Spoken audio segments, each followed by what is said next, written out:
Bismillah, alhamdulillah, wassalatu wassalamu ala rasulillah wa ala alihi wa sahbihi wa man wala.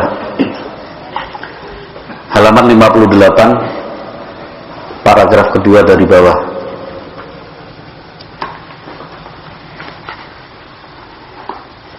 Begitu ya?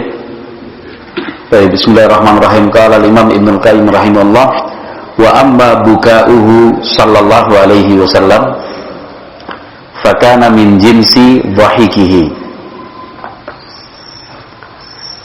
Sementara tangisan Nabi Muhammad sallallahu alaihi wasallam sejenis dengan tertawanya. Jadi maksud satu jenis apa? Kata beliau, lam yakun bisyahiqin wa raf'i sautin.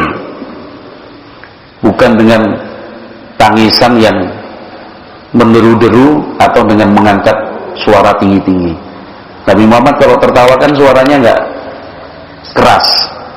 Menangis pun demikian. Menangis pun Nabi Muhammad itu tidak menggunakan suara yang keras. Itu yang dimaksud dengan sejenis tertawanya. Kalau tertawa bukan bukan.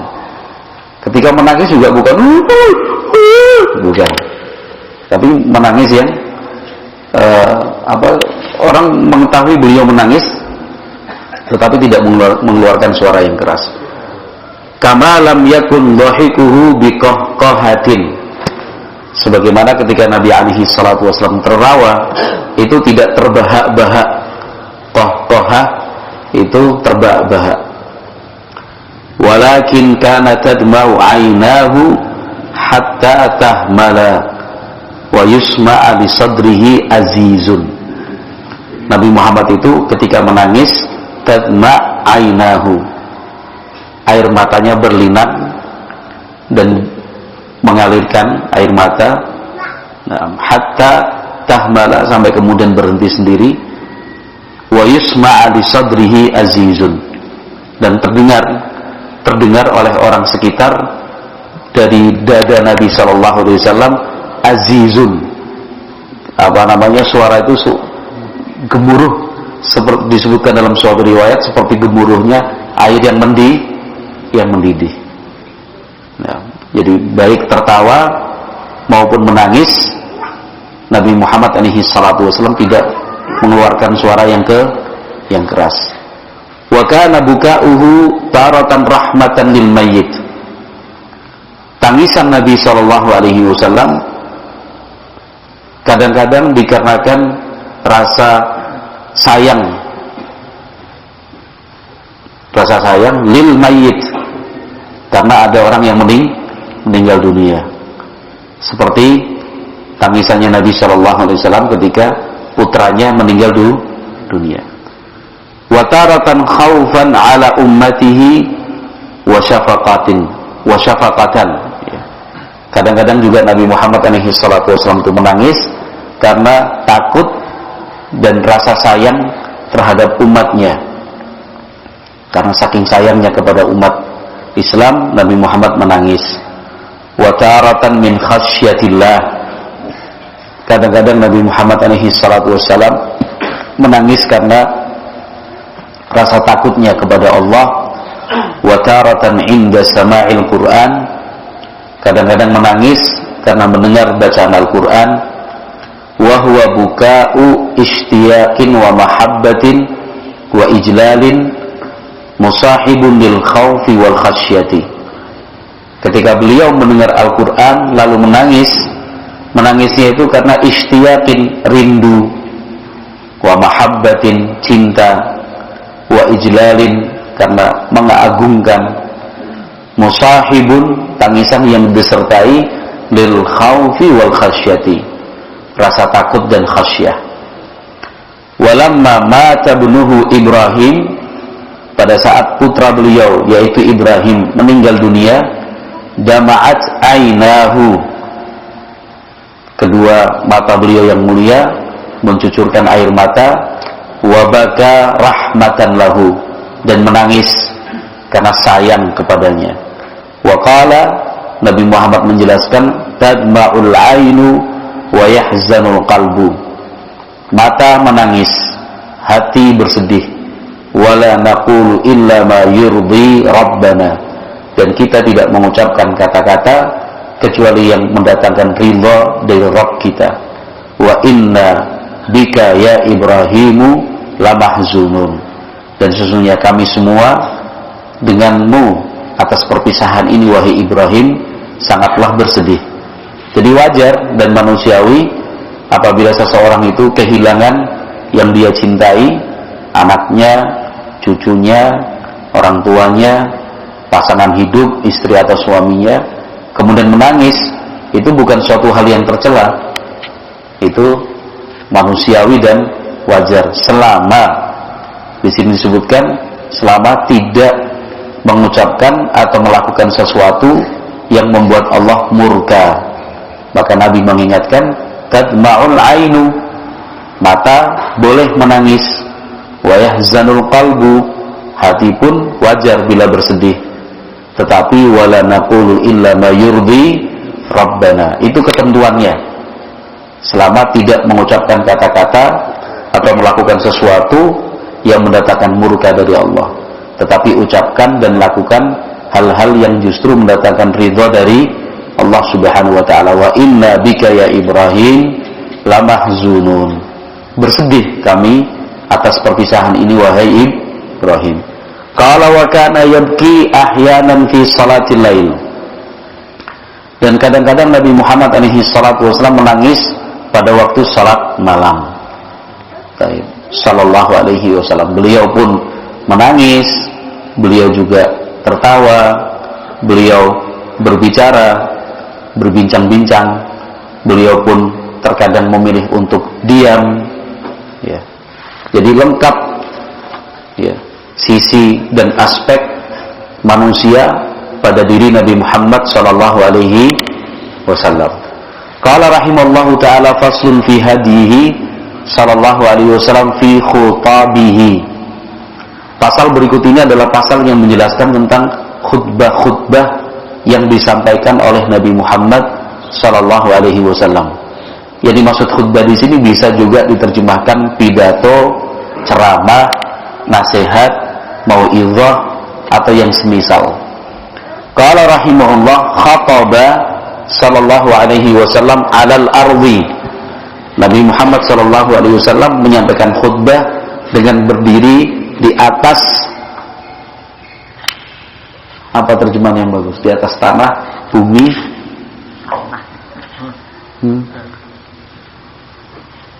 Bagusnya diterjemahkan apa ini? Beliau berkhutbah di atas? Bukan. Al-ardi itu maksudnya tanpa media. Hamparan.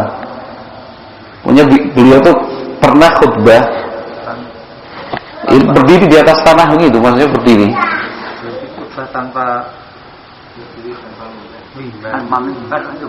Tanpa mimbar, coba kita baca. Wa 'alal mimbar. Beliau juga khutbah menggunakan mimbar. Wa 'alal ba'ir, naik di atas onta. Wa 'alan naqah, di atas onta. Bedanya onta jantan dan onta betina, ya. Al-ba'ir itu onta jantan, an-naqah onta betina. Jadi beliau khutbah pernah di atas mimbar, di atas kendaraan. Alal ardi berarti di atas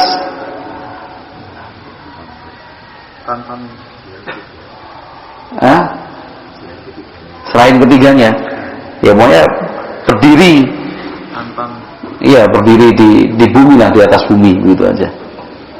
Wa kana idza khataba ihmarrat 'ainahu. Nabi Muhammad alaihi salatu wasallam kalau sudah khutbah, pidato yang dimaksud di sini, ihmarrat 'ainahu, kedua mata memerah, wa 'ala sautuhu, suaranya tinggi, washtadda ghadabuhu, ya, dan emosinya terlihat seperti orang marah, hatta ka'annahu munziru jaishin, seakan-akan beliau seorang komandan pasukan yang yaqulu, mengingatkan anggota pasukannya, sabbahakum wa massakum, artinya siap-siap, musuh akan datang menyerang di waktu pagi atau di waktu sore. Ini kadang-kadang, ya, bukan setiap saat, bukan setiap waktu. Ya, kadang-kadang Nabi alaihi salatu wassalam menyampaikan nasihat, menyebutkan ceramah itu dengan suara yang lunak, dengan suara yang rendah. Nah, tapi dalam kondisi-kondisi tertentu, apalagi di hadapan orang banyak, ya, yang disampaikan sangat penting, maka beliau disebutkan seperti tadi, ya, suaranya tinggi. Wa yaqulu sallallahu alaihi wasallam, Nabi Muhammad alaihi salatu wasallam mengingatkan, bu'ithtu ana was-sa'atu kahatain. Saya dibangkitkan, diutus oleh Allah Subhanahu wa taala, dan jarakku dengan hari kiamat hanya seperti dua jari ini. Wa yaqrinu baina usbu'aihi as-sabbabah wal wusta. Kemudian Nabi Muhammad alaihi salatu wasallam memberikan isyarat dan mendekatkan dua jarinya, yaitu jari telunjuk dan jari tengah. Artinya jarak antara diutusnya Nabi Muhammad alaihi salatu wasallam dengan hari kiamat itu sangat dekat. Itu dulu, apalagi sekarang hari kiamat betul-betul sudah dekat. Tanda-tanda dekatnya kiamat sudah semakin banyak yang terlihat, apalagi tanda-tanda kiamat yang kecil, ya. Tanda-tanda kiamat yang kecil bisa dikatakan hampir semuanya sudah terlihat. Qala wa yaqulu, dan beliau menyebutkan dalam khutbah, amma ba'du fa inna khairal hadithi kitabullahi wa khairal hadyi hadyu Muhammadin wa syarral umuri muhdatsatuha wa kullu bid'atin dhalalatun. Itu dhalalatin, yang betul dhalalatun. Jadi kata-kata wa kullu bid'atin dhalalah, setiap bid'ah itu sesat, adalah sabda Nabi Muhammad sallallahu alaihi wasallam. Tapi sayangnya sekarang banyak orang antipati, ya, untuk mengucapkan wa kullu bid'atin dhalalah.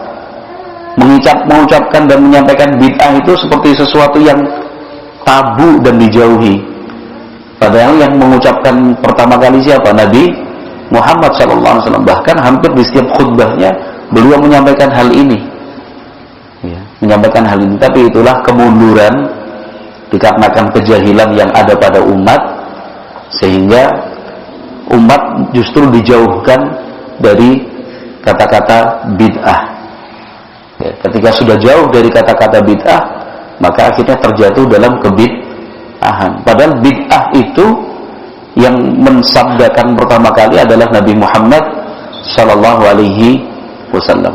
Qala wa kana la yakhutubu khutbatan illa iftatahaha bihamdillah wa kana yakhutubu qa'iman. Nabi Muhammad alaihi salatu wasallam tidaklah menyampaikan khutbah melainkan beliau mulai dengan puji-pujian kepada Allah Subhanahu wa taala. Jadi setiap kali khutbah Nabi Muhammad pasti memulainya dengan alhamdulillah atau innal hamdalillah, atau kalau dalam bahasa Indonesia boleh segala puji bagi Allah Subhanahu wa taala. Wa kana yakhutubu qa'iman. Nabi Muhammad bila khutbah itu berdiri. Kalau khutbah beliau berdiri. Wa kana yakhtimu khutbatahu bil istighfar. Nabi Muhammad alaihi salatu wasallam menutup khutbahnya dengan istighfar. Wa kana katsiran yakhtubu bil Qur'an, dan seringkali Nabi Muhammad alaihi salatu wasallam menyampaikan khutbah dengan membacakan ayat-ayat Al-Qur'an, bahkan satu surat sekaligus beliau baca sebagai khutbah. Dalam sebuah riwayat Nabi Muhammad alaihi salatu wasallam khutbah dengan membaca surat Qaf. Selesai, nggak ada tambahan, hanya membaca surat Qaf wal Qur'anil Majid bal ajibu an ja'ahum mundhirun minhum wa qala al kafiruna hadza syai'un ajib. Seterusnya sampai terakhir selesai. Itu khutbahnya. Wa kana madaru khutabihi, dan inti dari khutbah-khutbah yang disampaikan oleh Nabi Muhammad sallallahu alaihi wasallam ala hamdillah, mengingatkan untuk memuji Allah, wassana'i alaihi, dan menyanjung Allah azza wajalla, bi alaihi, diingatkan dengan nikmat-nikmat yang sudah Allah berikan. Fabi ayyi ala'i rabbikuma tukadziban. Ala'i itu artinya apa? Nikmat. Wa awsa fi kamalihi, dan menyebutkan sifat-sifat Allah yang sempurna. Wa mahamidihi, dan hal-hal yang mengharuskan kita untuk memuji Allah. Wa ta'limi qawaidil Islam, mengajarkan pondasi-pondasi keislaman. Wa dzikril jannati wan nari wal ma'ad, menjelaskan tentang surga, neraka, dan hari kiamat. Wal amri bitaqwallahi, perintah untuk bertakwa kepada Allah. Wa tabyini mawaridi ghadabihi, dan Nabi Muhammad menjelaskan hal-hal yang membuat Allah murka. Wa mawaqi'i ridahu, hal-hal yang mendatangkan ridha dari Allah. Fa'ala hadza kana madaru khutabihi, dan hal-hal di ataslah yang menjadi inti dari khutbah Nabi sallallahu alaihi wasallam. Wa kana yakhutubu fi kulli waqtin bima taqtadhihi hajatul mukhatabina wa maslahatuhum.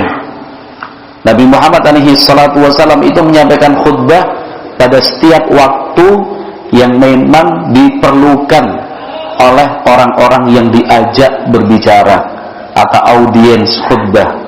Wa maslahatuhum, dan maslahat mereka.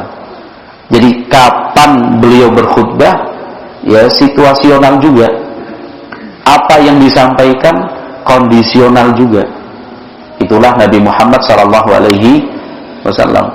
Beliau tidak sembarangan memilih waktu, bukan, tapi menyesuaikan waktu dan momentum. Kapan yang tepat, kapan pasnya. Materinya juga apa yang saat itu sedang diperlukan. Wa kana minbaruhu thalatha darajatin. Mimbar yang digunakan Nabi sallallahu alaihi wasallam untuk khutbah itu terdiri dari 3 tingkat seperti ini. 1 2 3.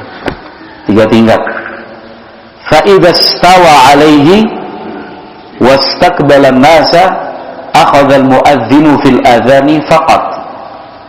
Kalau Nabi sallallahu alaihi wasallam sudah duduk di atas mimbar, wastaqbala an-nas, sudah menghadap kepada umat, akhadha al-mu'adhdhin fil adhani faqat, maka muadzin langsung mengumandangkan azan. Yang dimaksud di sini khutbah Jumat.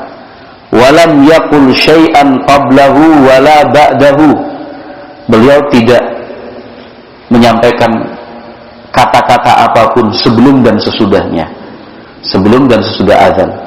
Fa idza akhadha fil khutbati lam yarfa' ahadun sautahu bi syai'inil battata la muadzinun wala ghairuhu.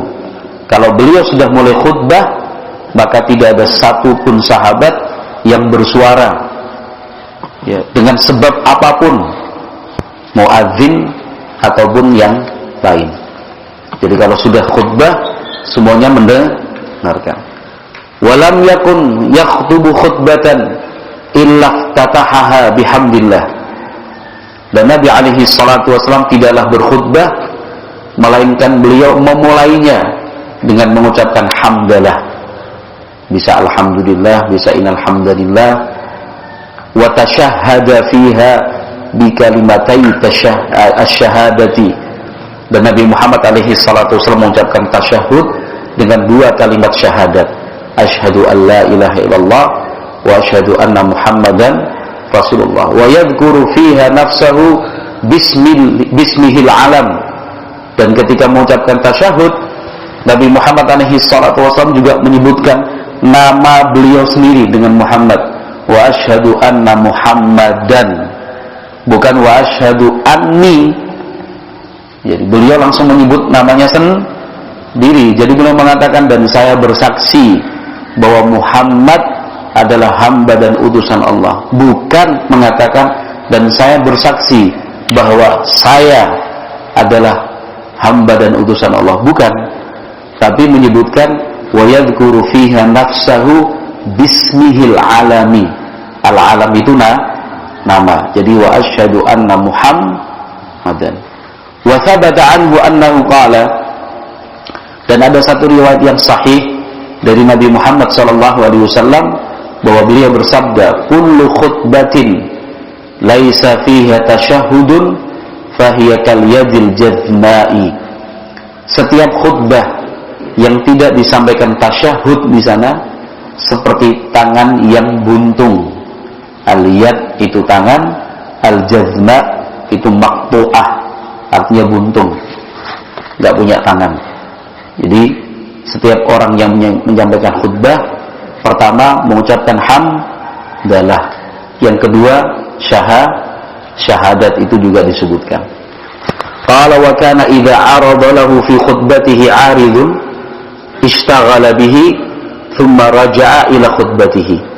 Nabi Muhammad alaihi salatu wasallam apabila ada sesuatu terjadi di tengah-tengah khutbah, ya, arada 'aridun, ada sesuatu terjadi di tengah khutbah, ishtaghala bihi, beliau selesaikan dulu, beliau hentikan khutbahnya, beliau selesaikan urusan yang yang terjadi, thumma raja'a ila khutbatihi, kemudian beliau kembali untuk melanjutkan khutbahnya. Pernah Nabi SAW khutbah, di tengah-tengah khutbah ada orang Badui datang. Orang Badui itu bilang, Muhammad, ini ada orang mau masuk Islam tapi nggak tahu apa Islam itu, ajari dia tentang Islam. Ini baru khutbah. Nabi Muhammad hentikan khutbahnya, beliau turun dari mimbar, kemudian beliau panggil orang itu, diajari Islam, pondasi-pondasinya.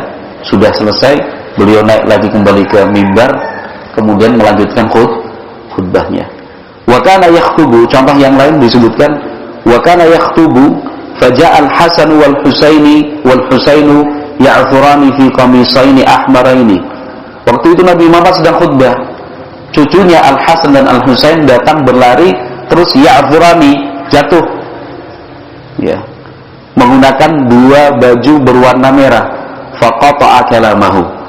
Nabi Muhammad kemudian turun dari mimbarnya, menghentikan atau memutus khutbahnya. Fahamalahuma, kedua cucunya digendong. Thumma ada ilal mimbari, kemudian beliau naik di atas mimbar lagi. Thumma qala, dan mengatakan, Shadaqallahul azim, maha benar Allah, Allah yang maha agung. Innama amwalukum wa auladukum fitnah, bahwa harta dan anak adalah ujian. Ya. Ra'aitu hadzaini ya'thurani fi qamisayhima falam asbir. Ketika saya tadi khutbah, kata Nabi sallallahu alaihi wasallam, saya menyaksikan kedua cucuku ini berlari, bermain, kemudian terjatuh. Waktu itu menggunakan baju berwarna merah. Falam asbir, enggak sabar saya untuk menahan diri. Hatta qata'tu kalami fahamaltuhuma, sampai akhirnya saya putus khutbahku, saya turun, kemudian saya gendong mereka berdua. Wa kana yaksuru khutbatahu ahyanan wa yutiluha ahyanan bihasabi hajatin nas. Nabi Muhammad alaihi salatu wasallam menyampaikan khutbah kadang-kadang pendek, kadang-kadang panjang, bihasabi hajatin nas, sesuai keperluan. Wa kanat khutabuhu al-aridatu aqwala min khutabihi ratibah. Tetapi kalau kita hitung-hitung, menurut Ibnu Qayyim, khutbah Nabi SAW dikarenakan satu sebab itu durasinya lebih panjang dibandingkan khutbah-khutbah beliau yang biasa disampaikan. Artinya kalau dibandingkan antara khutbah Jumat, ya, dengan khutbah mengingatkan tentang suatu hal, itu lebih panjang khutbahnya Nabi alaihi salatu wasallam mengingatkan suatu hal dibandingkan khutbah Jumat. Karena khutbah Jumat itu sifatnya ratibah. Ratibah itu apa? Rutinitas, ya. Sementara aridah itu dikarenakan sesuatu, ada suatu peristiwa. Qala wa kana yakhtubun nisaa ala hidatin fil a'yadi. Pada saat hari raya, Nabi Muhammad SAW kadang-kadang menyampaikan khutbah secara khusus untuk kaum wanita. Wa yahudduhunna 'ala shadaqati, dan menganjurkan mereka untuk banyak-banyak sedekah. Wallahu a'lam. Ya, maka sebagian masyayikh kita ketika hari raya itu khutbahnya 2 kali. Sekali disampaikan secara umum, yang kedua khusus untuk perempuan, khusus untuk jamaah putri. Kenapa? Meniru dan mencontoh Nabi Muhammad sallallahu alaihi wasallam. Baik, itulah khutbah-khutbah Nabi sallallahu alaihi wasallam, sehingga dengan demikian selesailah pembahasan tentang kepribadian dan keseharian Nabi Muhammad SAW, serta hal-hal yang terkait tentang keluarga, nasab, ya. Kemudian orang-orang dekat Nabi SAW, cara berpakaian, kendaraan, perkakas dan perabot rumah tangga, makanan dan minuman Nabi SAW, kemudian tidur dan saat terjaganya, itu semua sudah selesai kita baca. Ya, kemudian yang berikutnya al-qismu tsani fusuluhun fi hadihi sallallahu alaihi wasallam fil ibadat. Petunjuk-petunjuk Nabi sallallahu alaihi wasallam terkait tentang praktek beribadah. Nanti akan dimulai dengan praktek berwudu, kemudian salat dan seterusnya. Wallahu a'lam bishawab. Kita cukupkan sekian, kita lanjutkan besok pagi insyaallah taala.